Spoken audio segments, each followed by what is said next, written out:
ये एक डॉक्यूमेंट्री है अमेरिकन सुप्रीम कोर्ट के बारे में, उसकी तारीख के बारे में, 4 हिस्सों के अंदर है। आज हम उसका पहला पार्ट देखेंगे, 50 मिनट का है। हमें क्या देखने की ज़रूरत है, हम पाकिस्तान के अंदर रहते हैं। ये अगर आप डॉक्यूमेंट्री देखेंगे तो आप देखेंगे कि इसका पाकिस्तान के साथ जो हमारी भी रिटन कॉन्स्टिट्यूशन है उससे बहुत चीज़ें मिलती हुई आपको नज़र आती हैं। तो इसके लिए पाकिस्तान के मामलात के लिए आप देखेंगे, आपको बहुत यूज़फुल ये नज़र आएगी।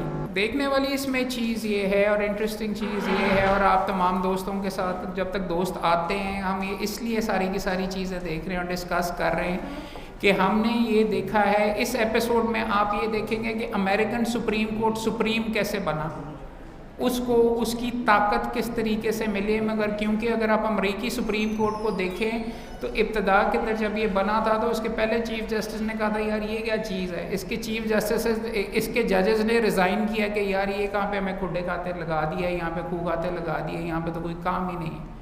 मुकदमे नहीं होते थे, ना कोई इसको एक्सेप्ट करता था कि इसके अंदर ये पावरफुल है। इसको पावर किस तरीके से मिली, एक उनका जो सबसे इम्पोर्टेंट चीफ जस्टिस है जॉन मार्शल, तीसरा चीफ जस्टिस था या दूसरा था, उसके बारे में हम यहाँ पे दिखाएंगे। उसने अपने पास जुडिशल रिव्यू की पावर उसके पास कैसे आई, कोई दोस्त बता सकता है जुडिशल रिव्यू क्या होता है? हाँ सर, कोई भी एग्जीक्यूटिव ऑर्डर या लेजिस्लेशन जो वो समझे कि आइन के बरक्स है तो उसको वो कलम करार दे सकते। ब्रिटिश कॉन्स्टिट्यूशन दोस्तों ने पढ़ी है? उसमें क्या प्रिंसिपल है पार्लियामेंट के बारे में? उसमें यह है कि अगर वो कोई लेजिस्लेशन कर लेती है तो वो फाइन। यानी कि दोस्त ये कह रहे हैं कि इंग्लैंड अगर आप हों तो वहाँ पे पार्लियामेंट्री सुप्रेमेसी का नुक्ता चलता था कि जो पार्लियामेंट ने कर दिया वो कर दिया, कोई कोर्ट उसको सेट असाइड नहीं करता था, इंग्लैंड में ना कर सकता था और ये मामला चलता रहता। यार देखो, बात इसके अंदर देखने वाली ये है कि अमेरिका के लिए और पाकिस्तान में चूँकि जुडिशल रिव्यू की पावर मौजूद है, कानून को स्ट्राइक डाउन करने की पावर मौजूद है। कौन से आर्टिकल में कोई बता सकता है कॉन्स्टिट्यूशन के? 199 को आप कह सकते हैं रेट के अंदर। फॉर एग्जांपल सीपीसी की अमेंडमेंट्स मैंने रिसेंटली पंजाब बार काउंसिल के बिहाफ के ऊपर स्ट्राइक डाउन करवाई हैं।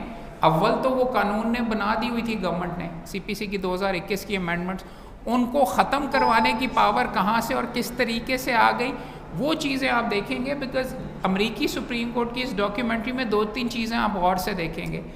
उसमें आप ये देखेंगे कि कोर्ट ने खुद पावर कैसे हासिल कर ली, क्या उसने जज ने ट्रिक की एक तरीके से। इसमें यहाँ पे एक मुकदमा है मशहूर मार्बरी और मैडिसन, उसके बारे में आपको पता चलेगा कि कोर्ट को कानून को स्ट्राइक डाउन करने की पावर इसलिए मिली क्योंकि कोर्ट ने एक जजमेंट में कह दिया कि भाई मेरे पास है, मैं ही इसको इंटरप्रेट करूंगा कि कानून कॉन्स्टिट्यूशन के रखवाले हम हैं। दूसरी इस डॉक्यूमेंट्री के अंदर देखने वाली ये चीज़ है कि वहाँ पे भी अमेरिका के अंदर भी और हर सिस्टम के अंदर कॉन्स्टिट्यूशनल लॉ जब आप पढ़ रहे होते हैं तो इंसान बसते हैं। वहाँ पे भी आसमान से उतरी हुई आई हुई मखलूक वगैरह नहीं होती।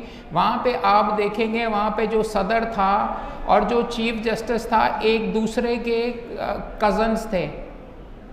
थॉमस जेफरसन और जॉन मार्शल जो चीफ जस्टिस था एक दूसरे के कज़न थे, मगर इट कुत्ते का बीच में आपस में वैर था, दोनों की दुश्मनी थी। यहाँ पे भी पॉलिटिक्स होती है। असल में तो कॉन्स्टिट्यूशनल लॉ और इन चीज़ों के ऊपर आप जो चीज़ एग्जामिन करोगे वो ये देखोगे कॉन्स्टिट्यूशनल लॉ बनता है इंसानों के लिए और इंसानी सिस्टम के लिए।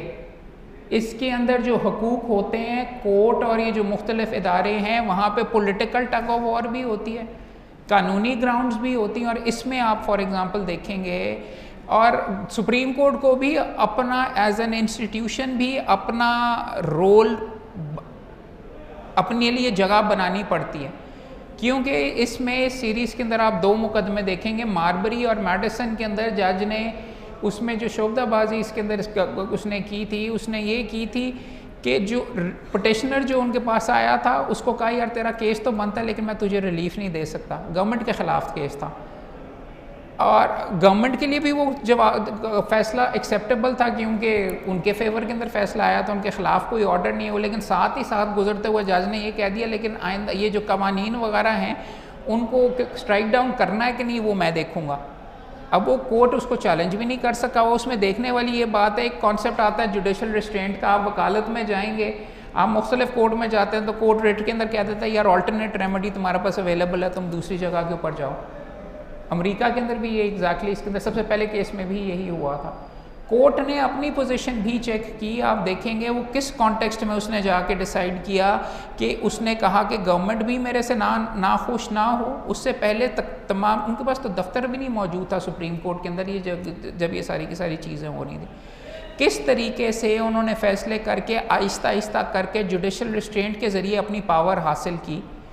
इसके बरक्स एक और चीफ जस्टिस साहब आपने देखे, आप आगे जाके सीरीज़ के अंदर देखेंगे, जिसने स्लेवरी के ऊपर जाके प्रेसिडेंट से उसकी भी नहीं बनती थी, उसने ऑर्डर कर दिया कि जी स्लेवरी मैं ख़त्म करता हूँ। प्रेसिडेंट ने आगे से कहा कि जी चीफ जस्टिस साहब का ऑर्डर सारा आंखों पे अब जाएं, अपने इसको इम्प्लीमेंट खुद ही करवाएं।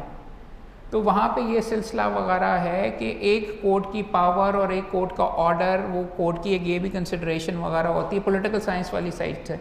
तो जब आप ये सारी की सारी डॉक्यूमेंट्री देखेंगी और ये मामलात देखेंगे तो ये चीज़ें आपकी नज़र से गुजरेंगे कि क्या कंसिडरेशंस होती हैं, कोर्ट किस तरह देखता है। I mean this is behind the scenes. Normally बतौर वकील तो नहीं हम उनको कहते ना कि जी आपके कज़न हैं, आपके ये हैं, मगर उनको आपको कॉम्पनसेट करना पड़ता है कि जी किस तरीके से आप हैंडल करेंगे, क्या करेंगे, पॉलिटिक्स इसकी कैसे होती है। एक लेवल होता है पॉलिटिक्स का, एक लेवल होता है लॉ का। ये डॉक्यूमेंट्री ये चीज़ आया करती है। अब आप ये कह सकते हैं कि हम तो सारे के सारे वकील हैं, होता ही सिर्फ कानून है और होना भी कानून सिर्फ चाहिए, मगर ये डॉक्यूमेंट्री कुछ और कहती है। तो आपसे आज यही हम डॉक्यूमेंट्री देखते हैं, ये 50 मिनट की डॉक्यूमेंट्री है। इसमें आप सिर्फ ये देखेंगे और इसमें मुख्तलिफ नुक्ते वगैरह आपको मैं सजेस्ट करूँगा कि आप गौर से देखें।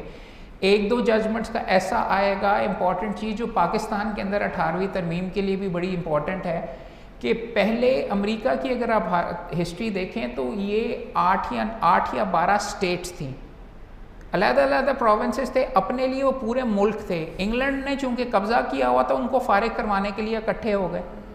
उसके बाद उन्होंने एक यूनाइटेड स्टेट्स बना दी, लेकिन उनका मकसद ये था कि अभी भी हम प्रोविंसेस ही हैं, हम सिंध हैं, हम पंजाब हैं, हम अलग-अलग अपना काम करते रहेंगे और फेडरल गवर्नमेंट छोटी सी होगी, वो हमारे में अमल दखल नहीं करेगी। सुप्रीम कोर्ट भी हमारा अपना प्रोविंस का जो सुप्रीम कोर्ट है वहाँ तक चलेगा, ऊपर से अमल दखल नहीं होगा। ये आपको डॉक्यूमेंट्रीज ये भी दिखाएंगे कि ओवर टाइम ये कैसे कैसे इन्होंने ये अपने ऊपर पावर वगैरह ली, फेडरल गवर्नमेंट कैसे एक्सपैंड हुई, क्यों हुई, और अमेरिका में जो इतनी ज़्यादा तरक्की हुई है वो ये इस डॉक्यूमेंट्री में आप ये भी देखेंगे कि उन्होंने नेशनल इकॉनमी की बात की।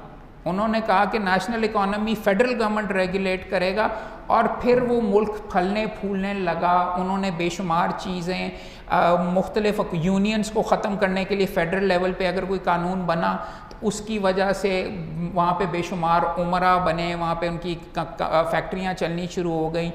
उसका क्या किस तरीके से चलता है, तो फेडरल और प्रोविंसेस के दरमियान जो लड़ाई, इंडिविजुअल्स और क्या उसको कहते हैं गवर्नमेंट इंटरेस्ट और इकोनॉमी के दरमियान में जो हैं इश्यूज़ वगैरह, वो आप इसके अंदर देखेंगे। You will find it useful. Important cheese note करने की यहाँ पे ये है कि उन्होंने जॉन मार्शल के बारे में कहा कि he invented the Supreme Court. Supreme Court तो कॉन्स्टिट्यूशन के तहत बना हुआ था, मगर जिस नौइयत का सुप्रीम कोर्ट दुनिया के अंदर अब रिकग्नाइज होता है वो आप इस जॉन मार्शल के बारे में ही आप कह सकते हैं।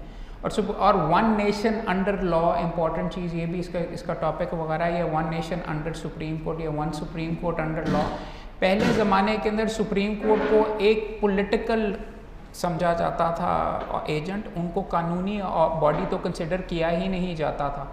और वहाँ पे आप ये इसके अंदर देखेंगे कि इस बंदे ने किस अंदाज के अंदर उसको आगे जॉन मार्शल ने अपनी ये सारी की सारी पावर दिलवाई। सुप्रीम कोर्ट का अमेरिका के अंदर जो वकील होते हैं, जो जजेस होते हैं, वो ताहयात अपॉइंट होते हैं, या अगर वो रिज़ाइन करें एक दफ़ा वो वहाँ पे, यहाँ पे कोई दोस्त बता सकता है कितनी देर के लिए सुप्रीम कोर्ट का जज होता है? 65 के ऊपर रिटायर करता है। इनकी पावर फ़र्क है। इब्तदा के अंदर वो बता रहे हैं कि न्यूयॉर्क में बैठा था, इब्तदा के अंदर वो ये बंदा जिसकी तस्वीर यहाँ पे लगी हुई है, ये अमेरिका का आजकल का जॉन जी रॉबर्ट्स चीफ जस्टिस है।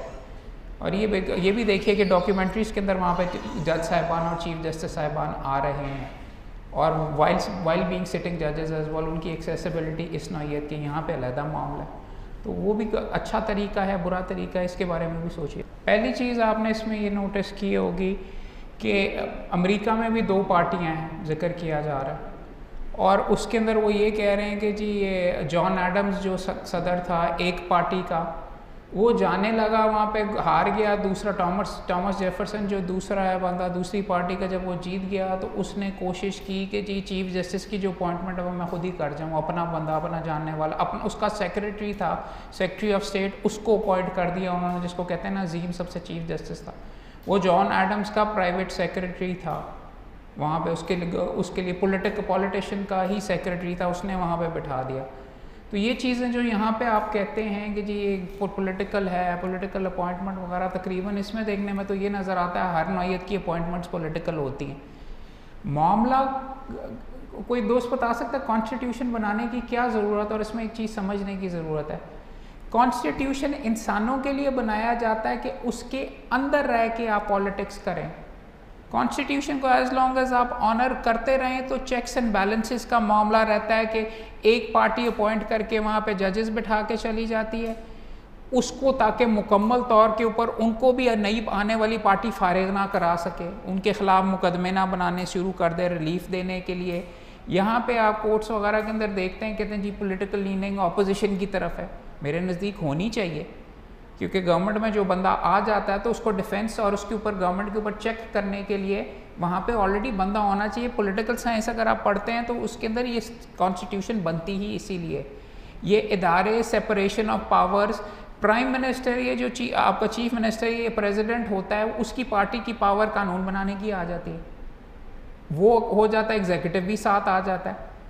जुडिशरी का इसीलिए इम्पॉर्टेंट फंक्शन होता है कि जुडिशरी के अंदर जो बैठे हैं वो इंसाफ देने के लिए और प्रोटेक्शन ऑफ माइनॉरिटीज़, कॉन्स्टिट्यूशन में जो चीज़ें लिखी हुई हैं वो सारी की सारी यहाँ पे भी आप देखेंगे कि पॉलिटिकल अपॉइंटमेंट हुई, और आप इसके अंदर जाके देखेंगे अब बात होने लगी सबसे इम्पॉर्टेंट जहाँ पे जुडिशल रिव्यू का कॉन्सेप्ट हुआ। केस क्या था कि ये जो आउटगोइंग जो सदर था उसने कहा कि यार ये तो मसला पड़ जाएगा, ज़्यादा से ज़्यादा जज अपने बंदे वाले मैजिस्ट्रेट अपनी मर्ज़ी के अपॉइंट कर दो। तो एक बंदा जल्दी के अंदर, मार्बरी एक था, उसको उन्होंने जज अपॉइंट किया था, सेनेट से पास करवा के दस्तखत भी कर दिए थे उसको, लेकिन उसका ऑर्डर उस तक डिलीवर नहीं हो सका। तो वो कोर्ट में रिट करने आया था कि मुझे जज बना दिया गया, मुझे मेरी आगे ये रिट उसने ये जमा करवाई थी कि ये दिलवाया जाए गवर्नमेंट से, मैं I been appointed as a magistrate, मुझे ये दिया जाए। उसके ऊपर जज ने, बैलेंसिंग एक्ट था कि गवर्नमेंट आ चुकी हुई है ऑपोजिट पार्टी की, जॉन मार्शल था अपॉइंटेड जॉन एडम्स का, वहाँ पे उसका सेक्रेटरी था, और उसके दस्तखत के साथ ही वो मेरे ख्याल में शायद अपॉइंटमेंट्स वगैरह हुई थी मार्बरी की, और उसके भाई ने उसको ये डिलीवर करना था, अब आगे जाके ये देखेंगे। मगर अब वो कहने को तो वो ये भी ऑर्डर कर सकता था, नहीं जी सारे का सारा सही है, इसको जज बनाएं। तो वहाँ पे वो जो नया प्रेसिडेंट आता है वो कहता है कि ठीक है यार, देखते हैं तुम किस तरीके से इनको जजेस बनाते हो, क्या करते हैं। कि हम सारे वकील हैं और हम बात करते हैं रूल ऑफ लॉ की। तो रूल ऑफ लॉ का मतलब ये होता है, और इस केस के अंदर अगर आप देखेंगे कि लॉ रूल करता है, अगर लॉ रूल करता है तो फिर कोई और रूल नहीं करता।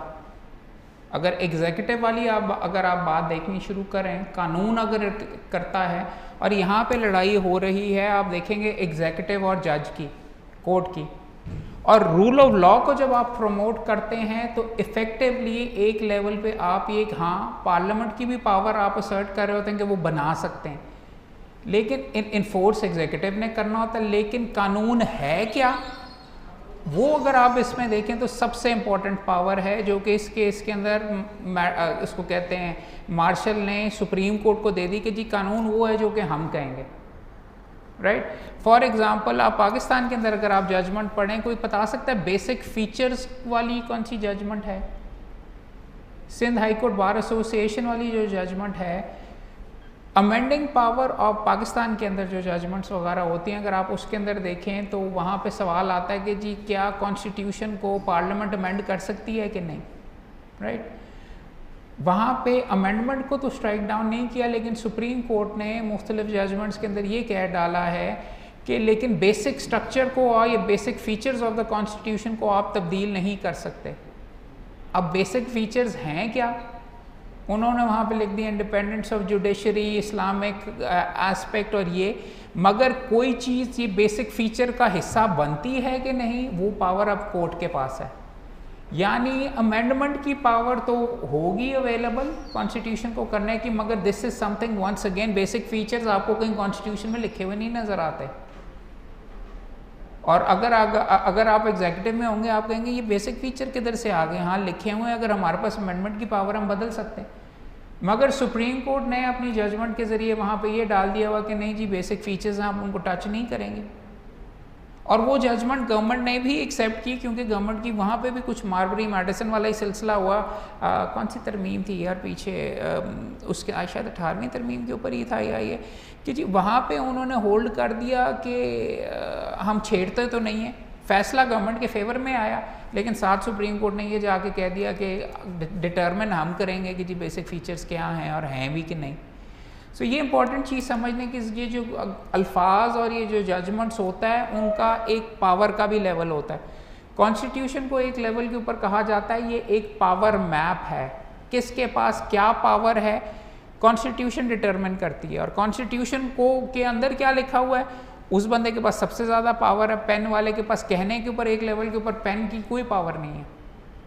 आप लिख दें, आप आगे जाके देखेंगे एक फैसले के अंदर उसने जज ने फैसला किया जी स्लेवरी ख़त्म कर दो, मैंने कहा जाओ जो कर सकते हो जाके खुद ही करो बैठ के, हम तो नहीं, हम तो गवर्नमेंट इसमें नहीं पढ़ने लगी।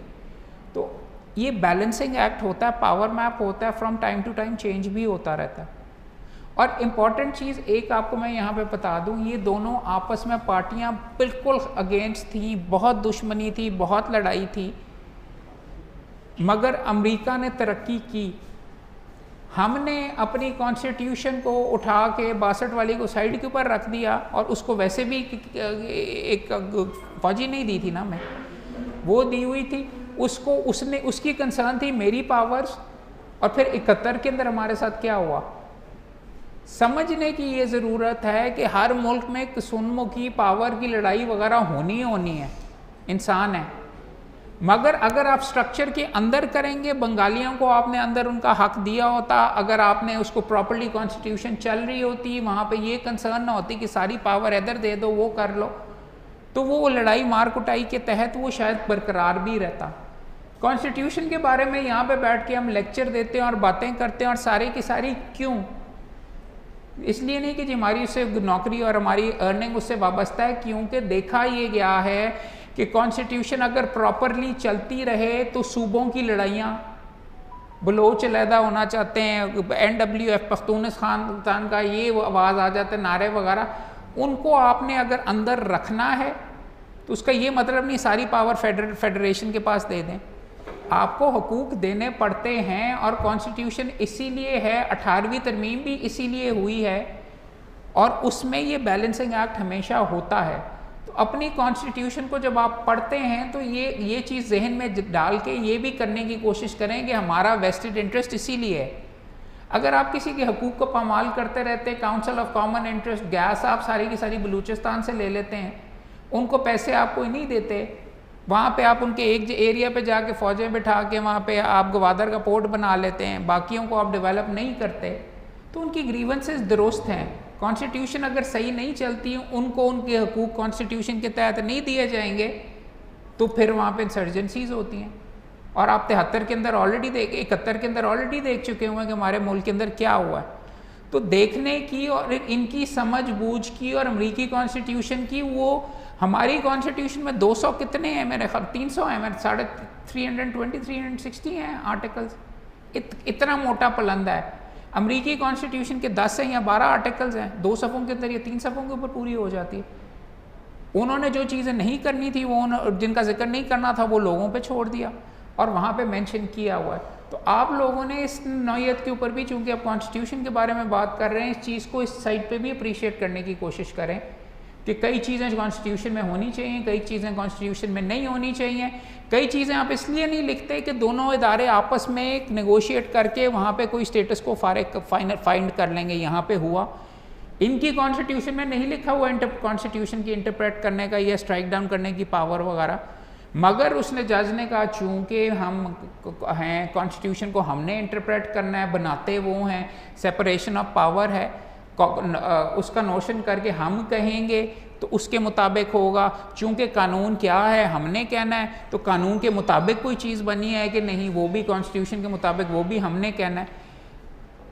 देखने वाली भी ये है, आप तस्वीरों में देखेंगे शतरंज की 2-4 दफ़ा उन्होंने चीज़ें दिखाई हैं आपके सामने।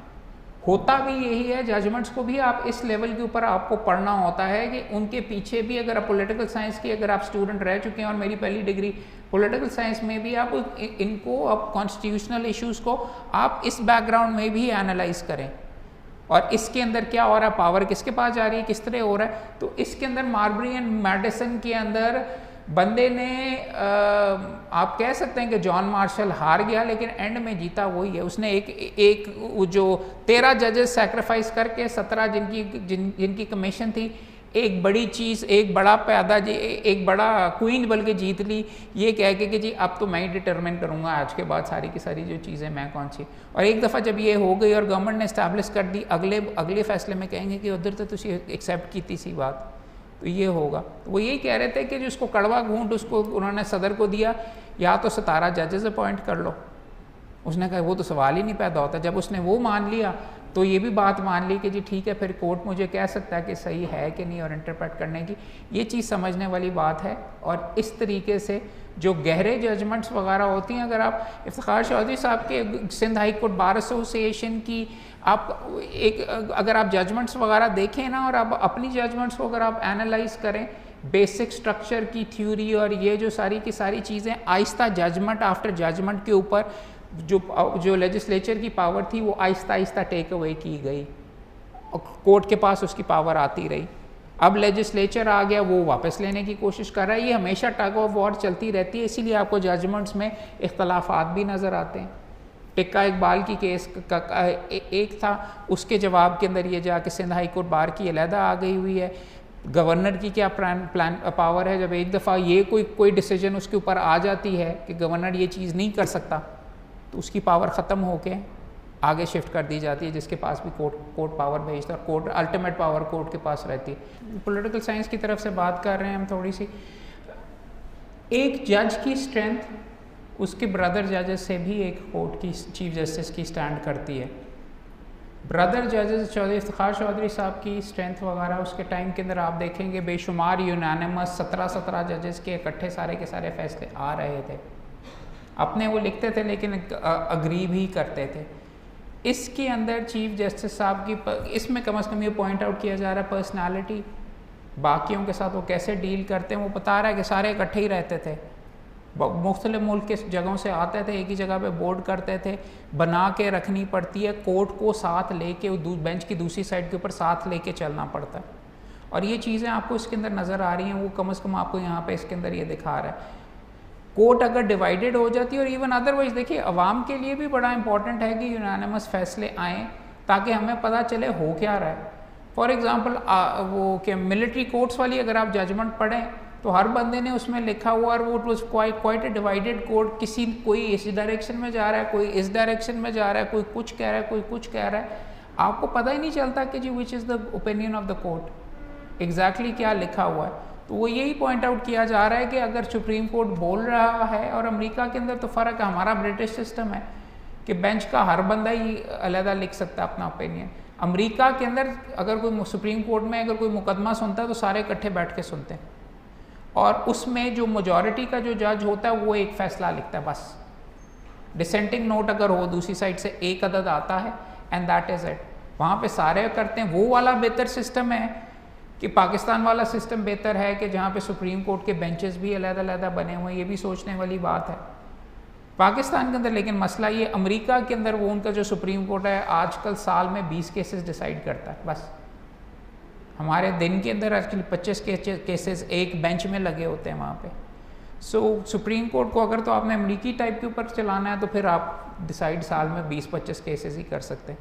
अगर आपने पाकिस्तान के अंदाज के अंदर चलाना है तो फिर then you will have to, अगर हर मुकदमा ही CPLA के अंदर ऊपर जा रहा है स्ट्रक्चर के अंदर, तो this is something you need to take a look at as well. 2-3 चीज़ें यहाँ पे नोट करने की ज़रूरत है।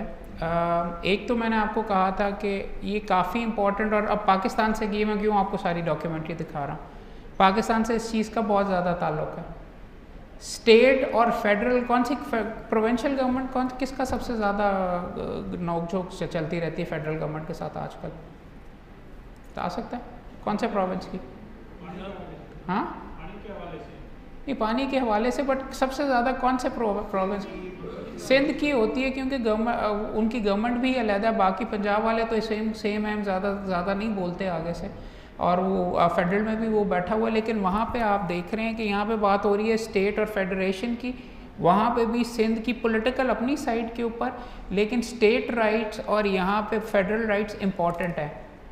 आपकी अपनी ज़ात के लिए भी ये इम्पॉर्टेंट है। आप चाहेंगे कि पाकिस्तान बार काउंसिल आपको रेगुलेट करे, आपको इस्लामाबाद जाना पड़े, और उनके यहाँ पे लोकल दफ्तर में यह एडवाइस जाना चाहिए कि आप पंजाब से होना चाहेंगे, आपके यहाँ पे ओहदेदार यहाँ पे हों, बिकॉज देखने में तो लगता है कि हाँ जी यार हम सारे के सारे पाकिस्तानी है, फेडरल गवर्नमेंट के पास होना चाहिए, अच्छी बात है वहाँ पे उस लेवल के ऊपर।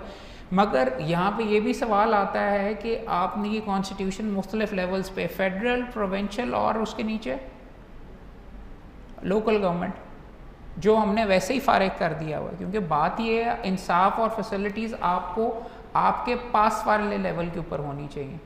स्टेट राइट्स की जो यहाँ पे बात आती है और उनकी ताकत आती है, अब हर चीज़ ऊपर से नहीं होके आपके लिए आनी, अस्पताल भी वो बनाए, कॉलेजेस भी वो बनाए, ये सारे के सारे 18वीं तरमीम में जो गुफ्तगू हुई है वो इन्हीं चीज़ों के बारे में हुई है। दोबारा से कॉन्स्टिट्यूशन में जो राइट्स थे, कंकरेंट लेजिस्लेटिव लिस्ट और लेजिस्लेटिव लिस्ट, इसके बारे में कि जिन चीज़ों के बारे में फेडरेशन बना सकती है, जिन पे दोनों बना सकते थे, कंकरेंट ख़त्म कर दी गई। अब क्या है कि सिर्फ फेडरल लेजिस्लेटिव लिस्ट है, इन टॉपिक्स के ऊपर फेडरेशन कानून बना सकती, बाकी हर चीज़ प्रोविंसेस के खाते के अंदर। तो वंस अगेन यहाँ पे समझने की, और कॉन्स्टिट्यूशन जब आप तय में देखेंगे उसमें यही एक्सरसाइज हो रही है जो अमेरिका में उस टाइम में भी हुआ करती थी। दूसरी, आज का अगर आप अखबार देखें, इससे ये जो भी जिस केस के बारे में बात हो रही है उससे मिलते जुलते केस के एक केस यहाँ पे आज अखबार के अंदर आया हुआ है। कोई बता सकता है कौन सा हो रहा है? जैसे शाहिद करीम के पास काफ़ी लाइव इशू है, लाहौर का ही है मामला। कौन सी अथॉरिटी और कौन सी एक्विजिशन के ऊपर ले दे हो रही है आजकल? रावी डेवलपमेंट अथॉरिटी, रावी के दूसरी पार के ऊपर जो सारी की सारी चीज़ें हैं उस पे कोर्ट ने स्टे दिया हुआ। आज के अखबार में लिखा हुआ है कि शाहिद करीम साहब ने उसके ऊपर नोटिसेस और जवाबात और ये क्लेम वगैरह कर रहे हैं।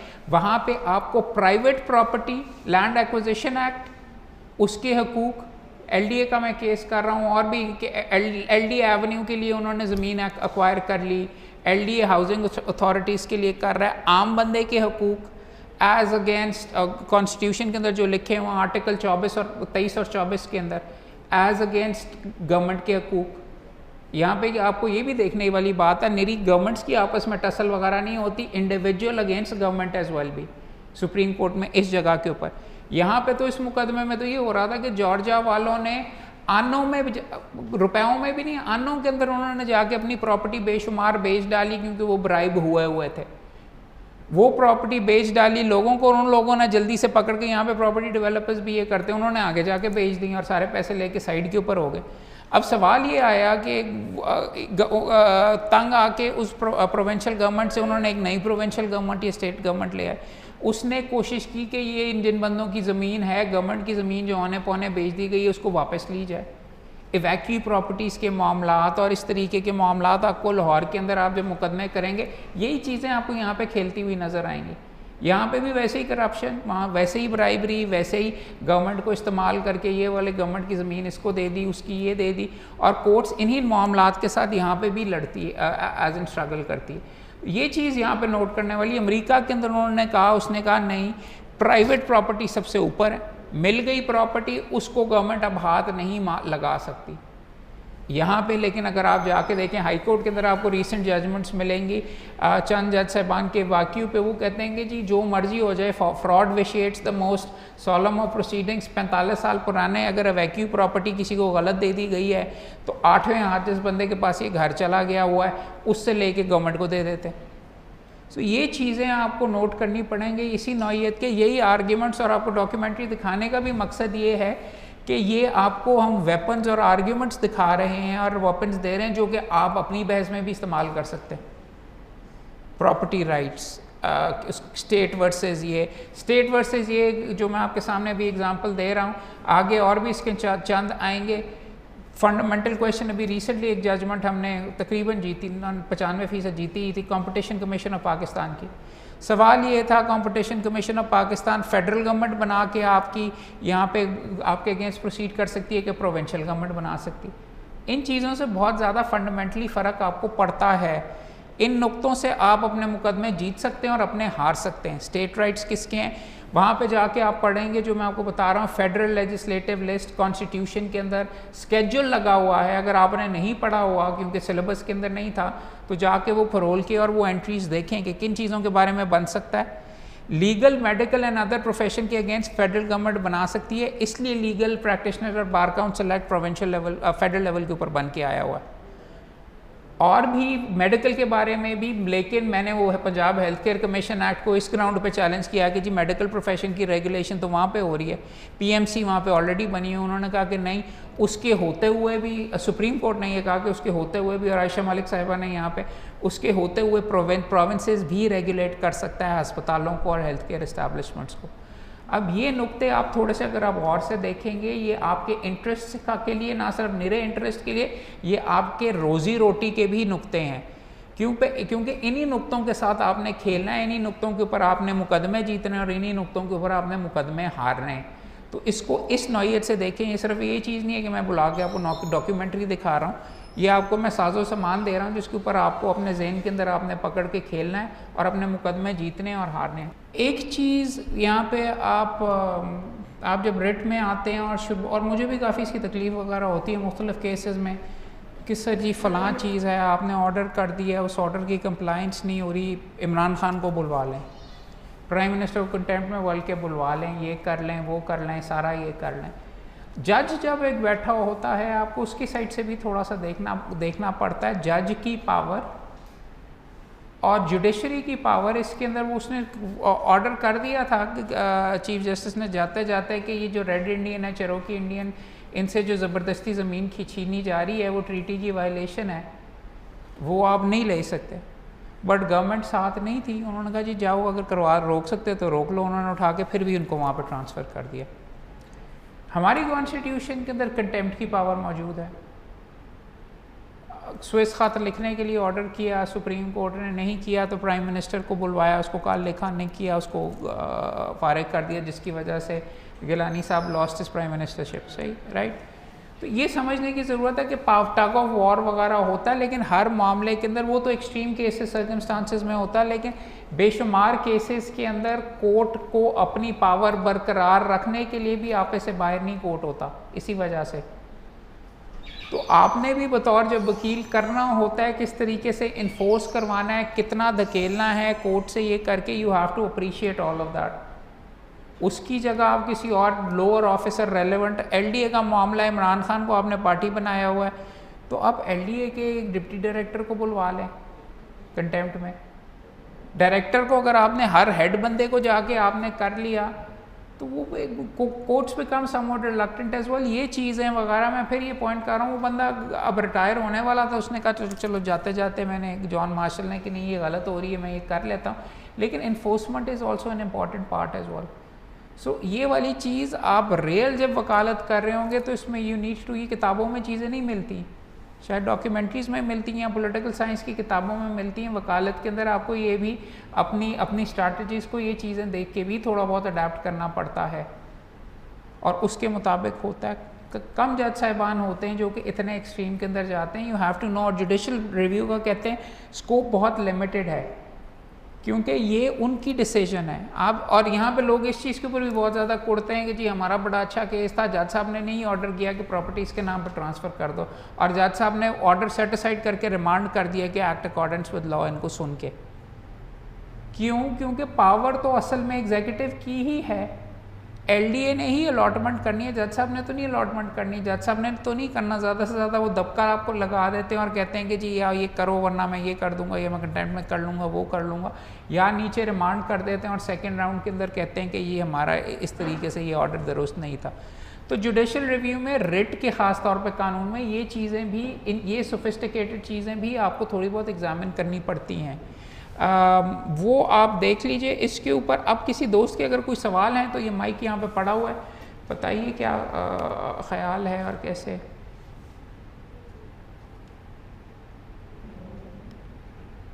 गलत ही अगर बोलना है वो भी बोल दीजिए, बिकॉज बात ये है कि आपस में हम इसीलिए यहाँ पे बैठे हुए हैं कि आपके जहन में जो नुक्ता है आप उसको रेज़ करें, डिफेंड करने की कोशिश करें, या बेहतरी आएगी या आपको कम से कम झाका खुलेगा बहस करने का। तो इसीलिए आपस में तमाम एसोसिएट्स वगैरह यंगस्टर्स ही ज़्यादा बैठे हुए हैं। तो अगर आपकी कोई है कंसर्न वगैरह पूछें। सर इस तरह पाकिस्तानी सुप्रीम कोर्ट को ज़्यादा पावर नहीं यूएस सुप्रीम कोर्ट के निस्बत? वो ताहयात बैठते हैं। पाकिस्तानी सुप्रीम कोर्ट सिर्फ 65 साल की उम्र तक बैठते हैं। एलिवेशन अमूमन 60 साल की उम्र में होती है, 3-4 साल के लिए वहाँ पे बैठे होते हैं। करने को तो आप देख सकते हैं, आप इफ्तिखार चौधरी साहब का, साकिब निसार साहब के टाइम के अंदर आप देख सकते हैं वो इफ़ेक्टिव चीफ जस्टिस थे। वो तो गवर्नमेंट भी वही कहा जा सकता था कि गवर्नमेंट भी एट रेलेवेंट टाइम्स वही चला रहे थे, या कम अज़ कम उनको चलने नहीं दे रहे थे, या मुख्तलिफ अंदाज में। तो हाँ, अमेरिका में इस लेवल के ऊपर तो कभी होते हुए नहीं देखा गया। बट अमेरिका ने खैर अमेरिका ने प्राइम मिनिस्टर भी कोई सेटिसाइड नहीं किया, लेकिन निक्सन प्रोसिक्यूशन की वजह से कोर्ट्स में जो प्रोसिक्यूशन हो रही थी उसको रिज़ाइन करना पड़ा। और ये वाले मामलात हैं तो सही, बट कहा जा सकता है जहाँ पे सुप्रीम कोर्ट की डिसीजन को मुकम्मल तौर पे किया जाता है रिस्पेक्ट, वहाँ पे अमेरिकी सुप्रीम कोर्ट ज़्यादा इफ़ेक्टिव है। ताहयात बैठे हुए हैं और वो बड़े बड़े इश्यूज़ को लेते हैं। फिर वो ये प्रॉपर्टी नहीं करते कि मोहम्मद अली की प्रॉपर्टी है कि नुसरत फातिमा की प्रॉपर्टी है, इसके ऊपर हमारे तो ये मामलात ऊपर जाते हैं। उनके वो एक्चुअली कॉन्स्टिट्यूशनल कोर्ट है और वो डिसाइड ही सारे के सारे कॉन्स्टिट्यूशनल नुक्ते कहते हैं। मैं कह रहा हूँ कि वो खुद चूज़ करते हैं। उनके पास अगर 2000 अगर उनके पास 20,000 मुकदमे जमा होते हैं एक साल में, वो उसके अंदर से 19,780 रिजेक्ट कर देते हैं रीज़न दिए बगैर, और उनको देने की ज़रूरत भी नहीं। वो कहते हैं सिर्फ इस साल के अंदर हमने ये वाले 100, 20, 40, 50 केसेस हमने सुनने हैं बस, और फिर वो सुनते हैं सारे इकट्ठे बैठ के। अब वो सिस्टम बेहतर है, आपका बेहतर है, वो आपकी अपनी मर्ज़ी। पाकिस्तान में मेरे ख़्याल में तो अगर सुप्रीम कोर्ट का अगर करना है, मेरे नज़दीक शायद एक कॉन्स्टिट्यूशनल कोर्ट भी होना चाहिए जो ये उलझे हुए फुल बेंच वाले जजमेंट्स, और ये जिसके अंदर सारे के सारा 3 महीने या 2 महीने पनामा ये वो सारे के सारे करने के लिए, उन दिनों के अंदर आम बंदे के मुकदमों का क्या हो रहा था। उसके लिए सुप्रीम कोर्ट आपका अलहदा होना चाहिए, एक टीयर कम अज़ कम ऐड होना चाहिए। बड़े जो उलझे हुए कॉन्स्टिट्यूशनल क्वेश्चंस हैं, इसका अलहदा बेंच हो या कोई अलहदा हो, ये मेरे ख्याल में स्ट्रक्चर में तब्दीली आने की ज़रूरत है। हमारा एक और दोस्त फॉर एग्ज़ाम्पल फेसबुक के ऊपर ही लगा हुआ था, क्या नाम है, हारिस अजमत, उसने ये लिख के लगाया हुआ हमारे केस के अंदर सुप्रीम कोर्ट के जजेस की तादाद एक्ट के ज़रिए फ़िक्स की गई है। आई थिंक एक्ट के अंदर है, कॉन्स्टिट्यूशन के अंदर है वो नहीं, इसमें सुप्रीम कोर्ट प्लस कितने हैं। हारिस मेरे साथ ये बहस कर रहा था कि शायद एक्ट के अंदर लिखनी है, वैसे अब मैं सोच रहा हूँ तो शायद इसके बारे में ही है। I am not very clear about that, but खैर उसका नुक्ता ये चले एक्ट के ज़रिए या कॉन्स्टिट्यूशन के ज़रिए। आपको मैं ये बीच में सजेस्ट करूँगा या आप तमाम दोस्तों से ये बात करूँगा कि सुप्रीम कोर्ट की तादाद बढ़नी चाहिए कि नहीं बढ़नी चाहिए, या एक अलहदा बनना चाहिए कि नहीं। इन चीज़ों के बारे में हम वकील हैं, हमने इस कमरे में बैठ के ख़ास तौर पे पॉलिसी की डिसीजन लेनी। वो हारिस अजमत नहीं लिखा, वो बल्कि फेसबुक पे चेक करो यार, उसने किस तरीके से कह दिया, बिकॉज लिखा ये नहीं हुआ, कॉन्स्टिट्यूशन के अंदर नहीं है। Chief justice and x number of जजेस 180 बड़ी है किसके पास कॉन्स्टिट्यूशन यहाँ पे, कंफर्म करके दीजिए। तो वो किस तरीके से कह रहा था, उसे मिलके भी फिक्स नहीं है, वो बाय एक्ट और मेरे ख्याल में उन्होंने फिक्स करना है। कुछ है जहाँ पे जैसे फेडरल शरीयत बेंच के अंदर नंबर फिक्स किया। नहीं, इसीलिए कह रहा हूँ ना यार, चेक कर लो। बट बात ये है कि क्या सुप्रीम कोर्ट के जजेस की तादाद बढ़ाने की ज़रूरत है कि नहीं। और बार काउंसिल जहाँ पे आप ये बैठे हुए हैं, यहाँ पे ये इन्हीं चीज़ों के ऊपर गुफ्तगू होनी चाहिए, इन्हीं के ऊपर करना चाहिए कि किस तरीके से सियासी निरी बात नहीं होनी चाहिए कि जी इस तरह है, ये है एलिवेशन और वो जो स्ट्राइक हैं उसके ऊपर जिस पे हम करते रहते हैं। ये देख के आप ज़रा बताइएगा और कोई इशू वगैरह, बिकॉज मेरे नज़दीक देखिए स्टेट और ये वाले नुक्ते बहुत इम्पॉर्टेंट हैं। एक सेकेंड सॉरी, स्टेट और रिव्यू चेंजेस 3, स्टेट और फेडरल गवर्नमेंट के आपस में राइट्स वगैरह बड़े इंपॉर्टेंट हैं करने, और वो आपके आम बंदे के हकूक़ से भी बहुत ताल्लुक़ रखता है। क्यों? क्योंकि आपके यहाँ पे आपने पंजाब में लाहौर में बैठ के उसकी चीज़ के साथ डील करना है कि इस्लामाबाद जाना है। अब कई चीज़ें ऐसे आर्टिकल 176 कहता है कि supreme court shell consist of a chief justice to be known as the chief justice of Pakistan and so many other judges as may be set by law। ठीक ठीक है, यानी हो सकता है बढ़ाया अगर जा सके तो गवर्नमेंट बढ़ा सकती है, लेकिन अपॉइंट्स फिर उन्होंने जजेस ने ही करना है। सर हमारा जो सिचुएशन है वो यूएस से सिचुएशन थोड़ा डिफरेंट है, क्योंकि यूएस के अंदर जो उनका लोअर जुडिशरी का निज़ाम है एट स्टेट लेवल और फेडरल लेवल वो बहुत रोबस्ट है। हमारे यहाँ पे जो लोअर जुडिशरी के अंदर क्वालिटी वो फैसले ही नहीं होते हैं, इस वजह से केसेस को सुप्रीम कोर्ट में जाना पड़ता है। और करंट जो उनका वर्कलोड है मेरे ख्याल से उसको काउंटर करने के लिए तो हमें सुप्रीम कोर्ट में थोड़े बहुत जजेस नहीं, फिर आपका सुप्रीम कोर्ट एक सुप्रीम अपीलेट कोर्ट हुआ, जो बड़े सुप्रीम कोर्ट के जो फैसले करने हैं उसके लिए फिर एक अलग सुप्रीम कोर्ट होना चाहिए, जो कि कॉन्स्टिट्यूशनल क्वेश्चंस के, जिस कई मुल्कों के अंदर कॉन्स्टिट्यूशनल कोर्ट्स अलहदा मौजूद हैं जो कि वो इन मामलात को हैंडल करते हैं और डे टू डे जो ये मामलात हैं इस तरीके से। दूसरा सवाल आपके लिए ये भी आएगा, अमेरिका के अंदर स्टेट सुप्रीम कोर्ट्स भी हैं।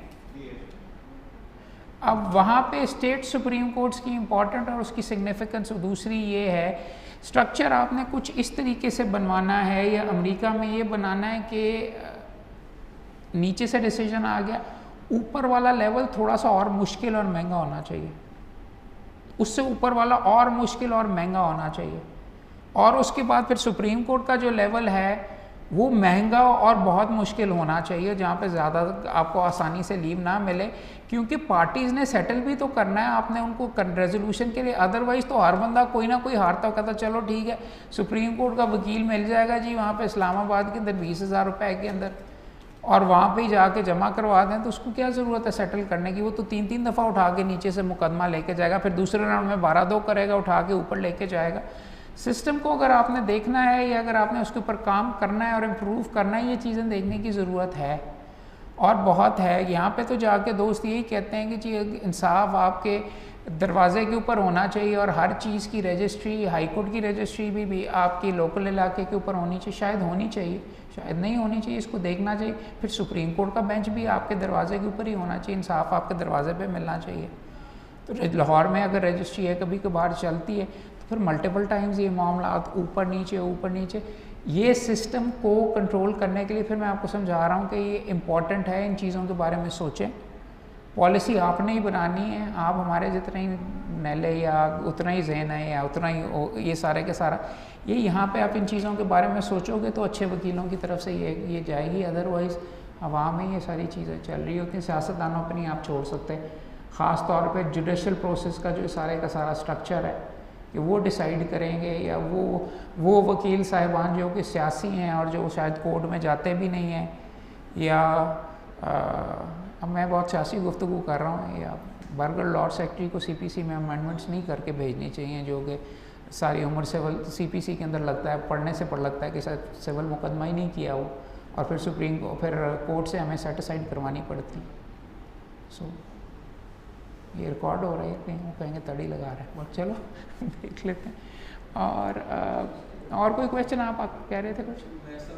की बात थी जो आपने उम्र का हवाला किया है कि वो तायात होता है, यहाँ पे तायात नहीं है, तो बात तो टोटल जुडिशरी की पावर की नहीं होनी। एक जज के 65 साल की उम्र रिटायर होने का क्या मकसद हुआ?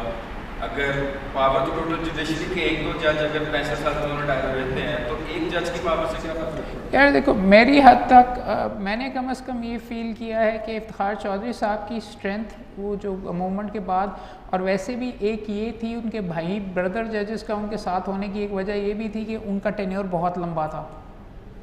अगर तो 6 महीने के लिए कोई चीफ जस्टिस वगैरह अगर कोई होता तो अगले वाले को अगली बारी नज़र आ रही होती, अगले वाले को अपनी बारी नज़र आ रही होती, वो कोई किस तरीके से यहाँ पे पॉलिटिक्स वगैरह होती हैं, अनफॉर्चुनेटली नज़र आता है। आई डोंट नो स्ट्रेंथ आप कैसे मेजर करते हैं कि जी आप खुद अदालतें लगा लें और वहाँ पे बैठ के आप करना कि अस्पताल चेक करवाने शुरू करें, तो वो क्या स्ट्रेंथ के अंदर आएगा कि वो रूल ऑफ लॉ के तहत हो रहा है कि नहीं रूल्स के मुताबिक, और किसी और का काम आप खुद करना शुरू कर दें, उसको आप स्ट्रेंथ करते हैं कि उसको आप ओवर रीच कहते हैं। अमेरिका में चूँकि सिस्टम कायम है और मुकम्मल तौर पे चल रहा है, आई थिंक ज़्यादा दोनों एप्पल्स और ऑरेंजेस तुम दोनों को आपस में कंपेयर नहीं कर सकते। इंडियन जुडिशरी से आप कर सकते हैं, उनकी कॉन्स्टिट्यूशन, उनका अंदाज़ हमारे से मिलता जुलता है, और वहाँ पे आप कह सकते हैं वक्तन हमारी ज़्यादा स्ट्रॉन्ग हो जाती है, मगर ओवरऑल उनकी ज़्यादा स्ट्रॉन्ग है। इंदिरा गांधी की एमरजेंसी के ख़िलाफ़ उन्होंने ऑर्डर किया, इंदिरा गांधी को डिस्क्वालीफाई किया था, सुप्रीम जुडिशल काउंसिल पे भी किया, और वहाँ पे कभी मार्शल लॉ नहीं लगा। शायद उसकी ये भी वजह है। कॉन्स्टिट्यूशन के अंदर, कॉन्स्टिट्यूशन से बाहर जाके जब आप प्लेयर्स को जगह वगैरह देते हैं और खेलने की कोशिश करते हैं, तो कॉन्स्टिट्यूशन की अपनी अहमियत कम हो जाती है। So that's why another reason why constitution is very important. George Washington अगर होना होता तो जॉर्ज वाशिंगटन जो उनका सदर था वो उनका जनरल था सबसे पहला। तीसरा वाला भी जिसकी बात कर रहे थे वो भी फ़ौज से होके आया हुआ था। चीफ जस्टिस भी फ़ौजी था, जो कि जॉन मार्शल खुद होके फ़ौज के अंदर, वो खैर उस टाइम के अंदर तो इंडिपेंडेंस रेवोल्यूशन थी, हर बंदा ही भी वहाँ पे फ़ौजी था उसके अंदर और लड़ रहा था। मगर मैं यही कह रहा हूँ कि ये कॉन्स्टिट्यूशन के अंदर बैलेंस वगैरह ढूंढना पड़ता है। सिक्योरिटी काउंसिल क्या पाकिस्तान के अंदर होनी चाहिए जिसमें फ़ौज का अमल दखल हो, और या उसका ओपिनियन लिया जाए, नहीं है, टर्की में है। ये मामलात सारे आपको अपने स्ट्रक्चर को ख़ुद सोच के करने पड़ेंगे इनके बारे में। But coming back to all of this, वो चीज़ें तो अपनी साइड के ऊपर हैं। जुडिशल रिव्यू की पावर मार्बरी और मैडिसन की, अगर आप ऑनलाइन जाएं तो ये वाला आपको फ़ैसला नज़र आ जाएगा। ख़ुद पढ़ने के काबिल है, आसान अंग्रेज़ी में उसने लिखा हुआ है, और उसने जो शोबदाबाजी है, जो अंदाज़ उसके अंदर इस्तेमाल किया हुआ, उसका बंदे का बहुत बड़ा दिमाग था कि इधर से भी इसको खींचा जा रहा था। ये भी मसला हो सकता था अगर वो कह देता कि पिटिशन डिसमिस 4 सफ़े लिख देता, सिर्फ उसके ऊपर 2 सफ़े की सफ़ों में ही डिसमिस कर देता, तो उसका तो फिर सुप्रीम कोर्ट वेला था। उसके बाद ना सुप्रीम कोर्ट की कोई पावर थी, ना किसी ने उसको सुनना था, ना कोई इस तरीके से करना था। उनको तो उन्होंने होटल में बैठ के वो जजमेंट वो बता रहे थे ना कि जी उनके पास कोर्ट रूम तक नहीं था सुप्रीम कोर्ट का। वो वाशिंगटन के अंदर एक होटल, नहीं न्यूयॉर्क के अंदर या वाशिंगटन के अंदर एक होटल में बैठ के डिसाइड किया वहाँ पे करके। तो इसी तरीके के ये जो मामलात वगैरह इंस्टीट्यूशंस इसी तरीके से अपने आप के साथ अवेल करते हैं। पर्सनालिटीज़ का भी होता है अमल दखल, मगर इंस्टीट्यूशन के अंदर फिर तो बंदे आते जाते रहते हैं, इसी तरीके से वो आगे इम्प्रूव वगैरह करते रहते हैं। मगर बात फिर इम्पॉर्टेंट ये है, हम कॉन्स्टिट्यूशन चुप के बाहर फेंक देते, कहते हैं नहीं की ज़रूरत है। वो एक ही पकड़ के 200 साल उस पर लगा लेते हैं, सही है गलत, और उसमें इम्प्रूवमेंट करके एक बंदा आता है, दूसरा आता है, गंदा आता है। सिविल वॉर होती है, उनका भी 1971 के बराबर का ही सानिया था, शायद ज़्यादा था। उन्होंने भी, उनका मुकदम मुल्क लैदा नहीं हुआ, लेकिन 2 टुकड़े हो गया हुआ था 5-10 साल के लिए। लेकिन वहाँ पे लिंकन या कोई एक अच्छा सियासतदान और सबसे अच्छा वकील की अजमत क्या है, इब्राहिम लिंकन वकील था।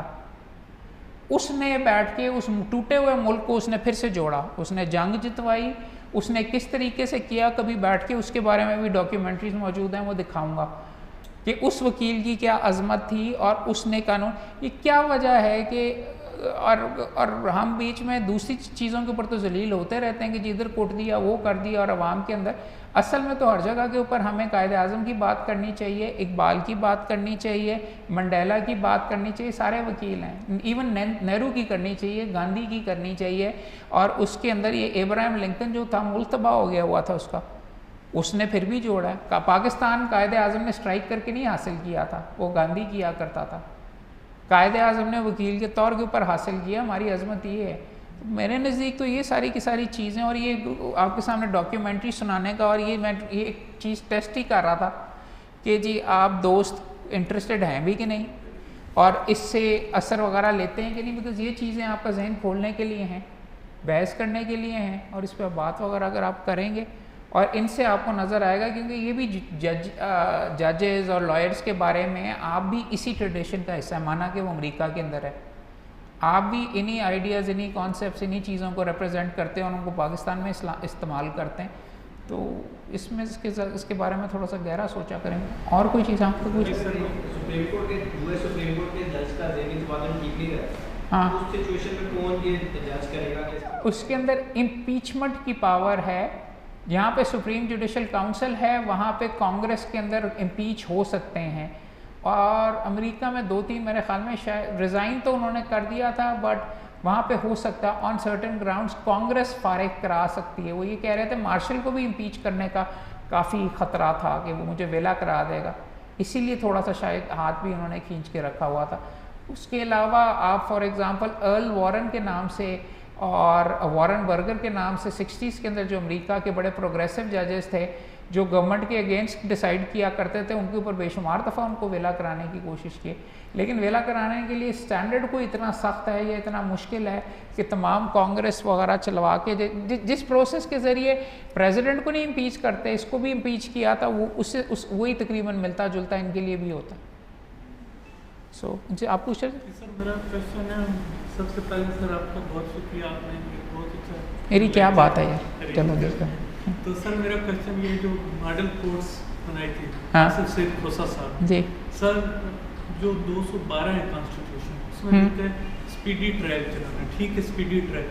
सर इतना फास्ट 3 प्रोसिक्यूटर बिठा देने एक ही जगह पे, एक ही दिन में इतने केसेस का फैसला टीवी पे चल जाना जी। असफ सईद खोसा साहब ने अपने जिम्मे के सारे फौजदारी के जो मुकदमात हैं वो निपटा दिए सुप्रीम कोर्ट के। हाँ सॉरी सुप्रीम कोर्ट। सर ये और नीचे लेवल पे जो उन्होंने मॉडल कोर्ट्स बनाई थी, सर ये फेलियर ऑफ जस्टिस नहीं है कि स्पीडी ट्रायल एक जो बंदा है वो बरी हो गया, 9 कत्ल करता है, 10 कत्ल करता है, जो दूसरी पार्टी बाहर निकल के उसे मार देती, जो कंप्लेनेंट साइड है वो डिफेंस साइड में चेंज होता है। आप नहीं समझते ये फेलियर ऑफ जस्टिस है जो मॉडल कोर्ट्स बनाई गई? यार आप अलग-अलग चीज़ें इश्यूज वगैरह आप सारे मिक्स कर रहे हो थोड़े से। खोसा साहब का एटलीस्ट आई नो कि उन्होंने बहुत मेहनत करके सुप्रीम कोर्ट में जो केसेस थे डिसाइड कर दिए, जो पेंडिंग थे, वो उनका टारगेट था। मैं उस चीज़ के लिए उनको क्रेडिट दूंगा क्योंकि वहाँ पे नीचे ड्यू प्रोसेस वगैरह सारा हो चुका हुआ है। अब तो ऊपर सुप्रीम कोर्ट के लेवल के ऊपर अपील वाली बात थी, बल्कि राइट है। नीचे वाली जो आप बात कर रहे हो मॉडल कोर्ट्स वगैरह, कोई ना कोई चीज़ तो हमने ट्राई करनी है, क्योंकि आप भी ये मानोगे कि ये जो हमारा सिस्टम है मुकम्मल तौर पे टूटा हुआ है। अब ये मुकदमे ख़त्म होने के लिए आते हैं और डिसाइड होने के लिए आते हैं। हाँ, इंसाफ का कत्ल वगैरह देखें, इंसाफ का कत्ल उन केसेस के अंदर अमूमन हो रहा था जो 10 साल से ऑलरेडी चल चुके हुए थे, राइट। तो फिर उसको किसी ना किसी डायरेक्शन में तो आपने डिसाइड करना है कि अगले 10 साल के लिए आपने रखना है। अगर तो होना कि नया मुकदमा जाके मॉडल कोर्ट में मैंने फौजदारी किया नहीं, सो आई डोंट नो, कि अगर ब्रांड न्यू मुकदमे जाके उन्होंने कहा जी हफ्ते में डिसाइड करो, तो फिर सारे मुकदमे हफ्ते में अगर डिसाइड हो रहे हैं तो फिर ठीक है। अगर पकड़ के किसी कैटेगरी को कह रहे हैं कि ये वगैरह तो नहीं है। चंद जज साहिबान ने फॉर एग्जांपल हाई कोर्ट में एक ज़माने के अंदर ट्रायल बेसिस पे उन्होंने रखे हुए थे फास्ट ट्रैक वगैरह। मंसूर अली शाह साहब का मैं चलो जिक्र कर देता हूँ कि ये फास्ट ट्रैक है, ये मैं जल्दी डिसाइड करूँगा, ये वाला मैं मीडियम स्पीड पे करूँगा, ये इसमें मैं लंबी तरीक़े मिलेंगी। रेड लिस्ट का भी कॉन्सेप्ट वगैरह यहाँ पे हुआ। ये केस मैनेजमेंट करने के तरीके हैं कि जिसमें सिस्टम तेज़ हो सके।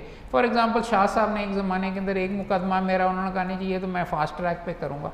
मैंने कहा जी मेरे मुकदमे में क्या ख़ास चीज़ है? मेरा क्लाइंट कहता है आप क्यों फास्ट ट्रैक में करें, जितनी स्पीड पे बाकियों का हो रहा है उतनी स्पीड पे मेरा चलना चाहिए, जितना टाइम लगता है। Now stuff like that you can argue, but देखो एक सिस्टम को करने के लिए कुछ ना कुछ तो करने की ज़रूरत है। अगर कोई मुकदमा 10 साल से पड़ा हुआ है तो आपने डिसाइड करना, अब जल्दी करना तो जल्दी करना। अब सुप्रीम कोर्ट के अंदर भी पिटिशंस लगी हुई हैं, यहाँ पे लाहौर के अंदर बेंच आया हुआ है। अब मैं भी जाऊँगा तो मैंने 2016 का एक मुकदमा तैयार करना है जो पहली दफ़ा लग रहा है। और सुप्रीम कोर्ट के अंदर और भी केसेस हैं 2008 और 2010 के भी, मैंने इसी हफ्ते मैंने देखे वो बेंच जो डील कर रहा है। तो अब उसको डिसाइड तो करना है कि उसको बस वो पेंडिंग पड़ा रहा है। लेकिन सर जो हम बात करते हैं जस्टिस तो मिलना चाहिए। जस्टिस आपको नीचे ट्रायल के लेवल पे मिलना चाहिए। फिर मैं आपको कह रहा हूँ ऊपर अपील के बाद रिवीजन का स्कोप नैरो हो जाना चाहिए, रिट का और ज़्यादा नैरो हो जाना चाहिए, और CPLI का तो तकरीबन ना होने के बराबर होता है। फिर कह रहा हूँ अमेरिका में 20,000 मुकदमों के अंदर से वो 50 चूज़ करते हैं कि आज हमने सुने, बाकी सारे रिजेक्टेड है, नीचे जो फैसला वो हो गया हुआ। दुनिया के अंदर अगर आप जाके देखो तो दुनिया के अंदर ये लिखा हुआ है एक अपील का आपका फंडामेंटल राइट है। राइट, फंडामेंटल राइट जहाँ पे, और वो भी क्रिमिनल के अंदर उन्होंने लिखा हुआ है, सिविल में भी नहीं आपका ये है। हाँ, मैं आपसे 100% अग्री करता हूँ कि ट्रायल को आपको स्पीडी होना चाहिए लेकिन इफ़ेक्टिव होना चाहिए, ट्रायल को के ऊपर ड्यू प्रोसेस होना चाहिए और उसके ऊपर काम करने की ज़रूरत है, बेशुमार वहाँ पे करने की ज़रूरत है। ऊपर वाले लेवल्स के ऊपर मैं आपसे नहीं अग्री करूँगा, बट नीचे वाले के ऊपर बहुत ज़्यादा कत्लेआम नहीं होना चाहिए। मगर जब फ्रस्ट्रेशन वहाँ पे होती है जब यहाँ पे नीचे नहीं हो रहा होता, पता है कि ड्यू प्रोसेस है, फिर ऊपर नहीं होना चाहिए, फिर ऊपर जज साहबान को थोड़ा बहुत देखना भी चाहिए। हमारा सीपीसी की जो अमेंडमेंट्स हमने ख़त्म करवाई उसमें सबसे ज़्यादा तकलीफ़ मुझे ये थी कि वो इंसाफ के सिस्टम को बेहतर बनाने का सिलसिला नहीं है। उन्होंने कहा कि वो ए रेमेडी यानी पैसे दी, ये सेकंड बीच में डिस्ट्रिक्ट जज वाली अपील तो ख़त्म कर दो, सीधा हाई कोर्ट में।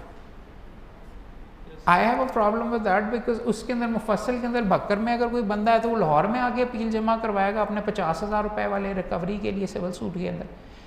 सिस्टम के अंदर विजन के साथ आपको ये करना पड़ेगा।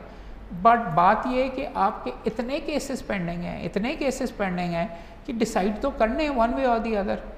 ये आपने एक चीज़ निशानदेही की और मुझे इस चीज़ की बहुत तकलीफ़ वगैरह भी है कि आप मर्डर ऊपर रेफरेंसेस और अपीलें आती हैं 99% क्विट कि जी वो उसमें अच्छी नहीं हुई। उसके अंदर सुप्रीम कोर्ट ने ये भी ऑर्डर कर दिया है कि जी अगर एक बंदा किसी एक जुमले में उसका बयान झूठा हो गया है तो वो बाकी उसको मुकम्मल तौर पे झूठा तस्वर करके उसका सारे का सारा रद्द कर दिया जाएगा। हो क्या रहा है, मुकदमे मर्डर तो हर मुकदमे में हुआ है और हर मुकदमे के अंदर वो बंदा इनोसेंट है, फिर किया किसने पकड़ के, और वो वारसान का क्या और वो क्या सारे का सारा सिलसिला ये जो जुल्म वगैरह हुआ है। अगर इनोसेंट बंदे को पकड़ा हुआ तो फिर ठीक है, जाके जिसने पकड़ा था उसको पकड़ के रगड़ें, उसको फिर किस चीज़ की छूट है, उस आईए को किस चीज़ की छूट है, फिर जो बंदा 10 साल के लिए जेल के अंदर रहा है उसको किस चीज़ की छूट है, उसको उसकी जो उम्र तबाह हो गई उसको फिर कॉम्पनसेशन दो। मगर बात अनफॉर्चुनेटली ये है कि पुलिस वगैरह के मैंने अपने बीच में देखे हुए मुकदमे वगैरह कि जी हर चीज़ में कुट भी पड़ी होती है, कंप्लेनेंट को भी अपनी जान लगा के उसको प्रोसीड वगैरह करा था, जान जोखों में डाल के, और यहाँ पे जो विटनेस बने वो अपनी जान हथेली के ऊपर रख के आए मर्डर के मुकदमे में ख़ास तौर के ऊपर। तो वो अपना कर भी देते, फिर जज साहिबान वगैरह अगर उसको क्विट कर देते तो फिर बाद में मुझसे पूछा जाता है विटनेसेस के अब आप बताइए।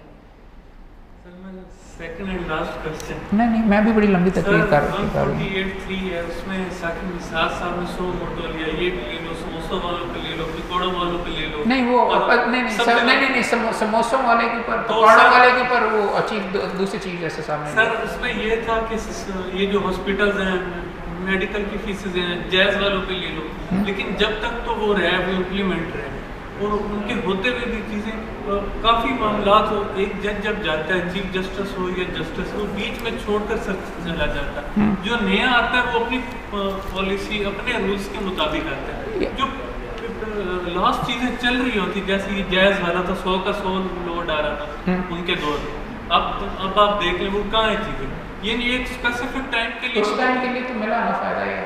देखो पॉलिसी हर दफ़ा हर बंदे ने करनी है, कंटिन्यूटी होनी चाहिए, हर बंदे का अपना जहन है। अब कई लोग ये कहते हैं कि उन्होंने बहुत ज़्यादा कर लिया और बहुत ज़्यादा जो जुडिशरी का काम था उससे ज़्यादा जाके एग्जीक्यूटिव के काम के अंदर किया। ये सवाल का कोई सीधा जवाब नहीं है, ये हर फैक्ट के ऊपर डिपेंड करता है। ये सवाल मैंने भी अपने आप से कई 2-3 दफ़ा पूछा है भाई, और साकिब साहब से भी पूछा है डायरेक्टली। बात ये है कि सवाल ये आता है कि आपके सामने आप चीफ जस्टिस पाकिस्तान आप अपने आप को वहाँ पे बिठा लें, आपके सामने एक बुराई आती है तो आप क्या करेंगे? आपके सामने जो चीज़ गलत आ गई है, या मैं बैठा हुआ हूँ यहाँ पे बार काउंसिल के अंदर और मैं रूल्स, मैं शायद दोस्त कहते हैं मैं कल्ला बंदा हूँ जो बीच में पकड़ के लोगों के इंटरव्यू कर रहा है लाइसेंसेस के लिए और रूल्स को मैं फॉलो कर रहा हूँ और मैं सामने बैठा हूँ और मैं बैठ के कर रहा हूँ, तो या तो मेरे पास ये ऑप्शन है कि मैं बाकियों की तरह छोड़ दूँ, या मेरे पास ये ऑप्शन है कि मेरे पास जो बंदे आ गए हैं साकिब निसार साहब के केस के अंदर, जो अगर गलती आपके सामने आ गई है तो आप उसको क्यों ना ठीक करें। अब जुडिशियल रिस्ट्रेंट का और भी एक प्रिंसिपल मौजूद है, वो अगली एपिसोड के अंदर अमेरिका में भी मौजूद है यहाँ पे उसके बाद फिर खोसा साहब से पहले जो 2 साहिबान, एक मुल्तान के दोनों जो आए थे चीफ जस्टिस साहिबान, उन्होंने जुडिशल रिस्ट्रेंट का मामला अडॉप्ट किया। वो मेरे ख्याल में शायद इफ्तिखार चौधरी साहब के बाद, नासरुल मुल्क साहब और तसद्दुक जिलानी साहब। I thought it was very very welcome.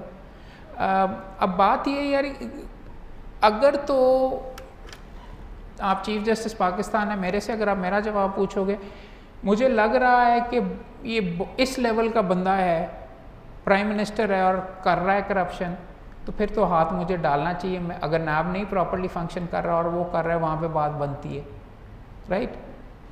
आम बंदे ऑर्डिनरी वाली चीज़ के अंदर नहीं, वहाँ पे लिखा हुआ है 184(3) में क्वेश्चन ऑफ पब्लिक इंपॉर्टेंस ना। पानी का मसला सीरियस है, अगर वो नहीं ले रहा और मैं बतौर जज बैठा हूँ और मुझे नज़र आ रहा है कि मुल्क तबाह हो जाना है, पैसा सारों ने हो जाना है, अगर डैम्स नहीं बनते और अगर नहीं होता और गवर्नमेंट नहीं बना रही, तो क्या मैं बैठा रहूँगा कि जी जो वो इलेक्ट होके आ रहा है वो देखे? या अगर आप फॉर एग्ज़ाम्पल 71 के अंदर अगर मुल्क दो टुकड़ों में होने लगा है, तो वहाँ पे अगर करके पॉलिटिकल क्वेश्चन में इंटरफेयर करना है कि नहीं, वहाँ पे जाके मुश्किल हो जाता है।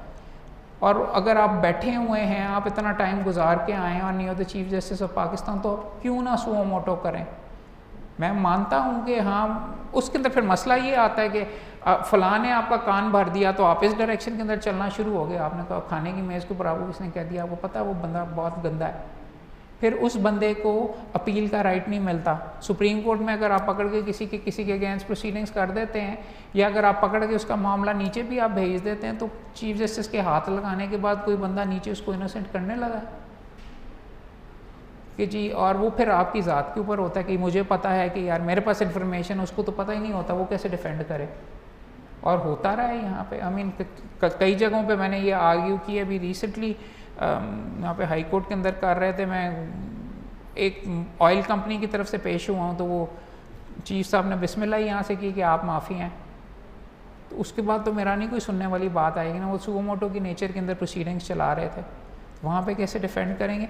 मुश्किल क्वेश्चन है यार, जो है वो है, बेहतरी की तरफ ही जाना चाहिए वहाँ पे आई थिंक। और हमारे आपस में ओपिनियन देना और गप्पे लगाना और ये वो करने का हाँ इस हद तक है, उनके सामने जाके हम बिल्कुल सारे के सारे जी जनाब हो जाते हैं। असल में अगर उनको कोई रिस्ट्रेन कर सकता है तो ब्रदर जजेस कर सकते हैं, साथ अस्पताल चेक करने के लिए ना जाएं, या ये ना करें या वो ना करें। But this is what problem with the system is, I don't think most of the things जो उन्होंने की हैं वो शायद मेरिटेड हैं, शायद नहीं है। PKLI के अंदर काफ़ी मेरे ख्याल में ज़्यादती हुई है, वो मेरा ओपिनियन है ज़ाती, बट अब देखा जा सकता है उसको। आप बतौर चीफ जस्टिस पकड़ के मेरे ख्याल में अगर आप पूछें तो बतौर चीफ जस्टिस करके आपको बेहतर करने की कोशिश होनी चाहिए, करवाने की, इम्प्रूव करवाने के लिए। ये नहीं कि आप पकड़ के कहें कि वो तू आ जा, तू इधर है, तू वेला, तेनों अन्य तनख्वाह मिलती है, उसको भगा दो, इसको भगा दो, इसको भगा दो। आप ऑडिट करें, आप ऊपर बॉडी बिठाएं, आप देखें कि ये चलता है कि नहीं। आप उसको कहें कि मुझे काम करके दिखाओ अगर तुम इतने अच्छे हो, ये आपका गोल है, इसके ऊपर आपने अचीव करना है। आई थिंक ये वाले this is probably the appropriate way to go. अगर मैं वहाँ पे होता उस तरीके से तो मैं यूँ कर रहा हूँ। और स्पेशल लॉज में स्पीडी ट्रायल क्यों नहीं? क्या मतलब होते हैं बैंकिंग के अंदर, तो वो आपका 2 मिनट में गला दबा देते हैं। 3-4 साल चल रहे हैं, FIA, NABs, आपके पास इंफ्रास्ट्रक्चर नहीं मौजूद प्रॉपर्ली करने का। नैब में अगर आपने बेल लेनी है या बीमार होना है तो आपको उसको स्ट्रेच आउट करना पड़ता है, वैसे आपको बेल नहीं मिलती। गो स्लो है इसके अंदर, और इवन अदरवाइज। और देखो हमारा सिस्टम, मैं आपको एक चीज़ दोस्तों को बता दूं, हमारा सिस्टम लीगल इसलिए नहीं चलता, उसमें वकीलों का बहुत ज़्यादा ख़राबी है एक इस चीज़ की कि हम मुकदमा तैयार करके नहीं जमा कराते।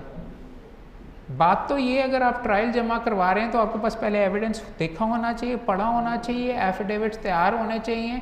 और पुराने ज़माने में मैं कोई आसमान की बात नहीं कर रहा, आप अब्बा जी के और दादाजी के और इस टाइम के अंदर सिविल जजेस ऐसे 2 दिनों के अंदर ठक ठक ठक notice of better particular check करवाएं, अच्छा आपका ये मौक़िफ़ है सुनाएं।